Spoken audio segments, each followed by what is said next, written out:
Downtown Binghamton was built with a well-integrated street network. That network, plus the mixed-use buildings found in the early period of urbanization, meant this was a very walkable community. And it had to be. In the early days of urbanization, most people walked to work. So, if they worked in downtown Binghamton, they probably lived somewhere in the city and not in a distant suburb. This began to change in 1868 when Binghamton got its first streetcars. The first transit system was wagons pulled along rails by teams of horses. In 1887, the city upgraded to electric trolleys, the first in New York. They switched over to buses in 1932, but the trolley tracks are still under the pavement in many parts of the city. This early mass transit pushed residential development out of the urban core. But it was really the automobile, combined with federal housing policies, that greatly accelerated the suburbanization trend after World War II.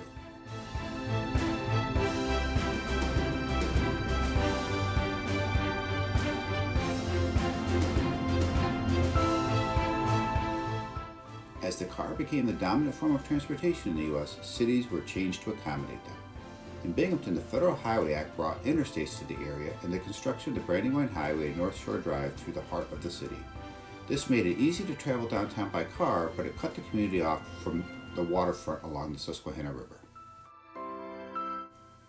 The automobile had other major impacts on the physical form of downtown Binghamton. One was the construction of an overabundance of surface parking lots and private parking facilities. Surface parking lots pay little in taxes, they are a hole in the street wall, they do not engage pedestrians, they trap heat making cities hotter, and lead to more stormwater runoff, which increases flooding. Today we have 48 acres of surface parking in downtown Binghamton. While we need parking, downtown real estate is too precious to be devoted to surface parking. How can we do parking better? The City of Binghamton and BMTS, the transportation planners for this area, collaborated on a parking study for downtown. Here are just some of their recommendations. On-street parking is the most popular, so look for streets where you can fit in a few more spots.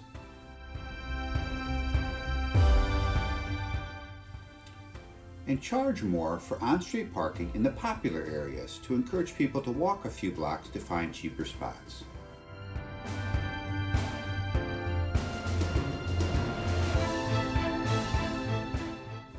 People don't like parking ramps. They don't feel safe and the lighting is poor.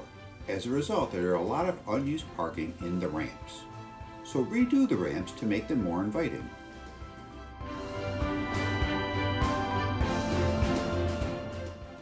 Finally, encourage shared parking by allowing businesses to use shared lots to meet parking requirements. Here are examples of private lots that I found empty or underutilized.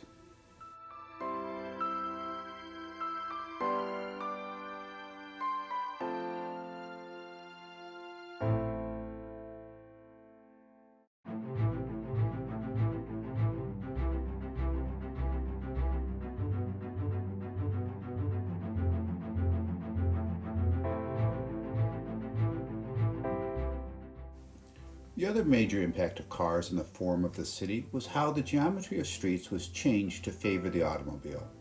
The result was a street system that supports the car at the expense of bikes and pedestrians. But we're learning how to design complete streets.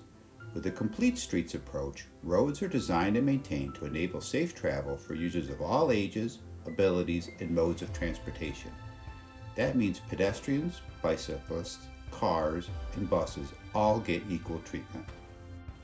State Street was recently redone to reflect this new design philosophy. During the urban renewal period, State Street was built to allow for fast travel by cars. These gentle corners were designed to allow cars to zoom through faster than Harvey cashing a housing deposit check. That's tough on pedestrians. But recently the street was narrowed, which will slow traffic. The corners were made tighter, and a center pedestrian refuge was added so that you can stop a second before you have to cross the second half of the street. All of these changes make a safer environment for pedestrians and a more attractive entrance to downtown.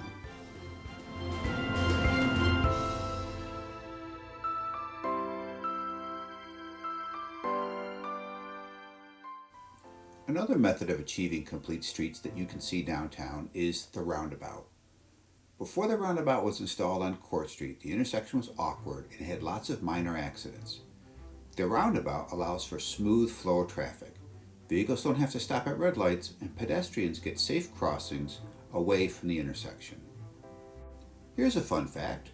Roundabouts cut down on greenhouse gas emissions because cars and trucks don't have to stop and idle at red lights. Expect to see more roundabouts.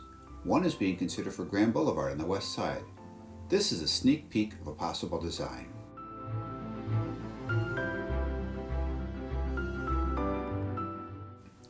But there's a lot more to do.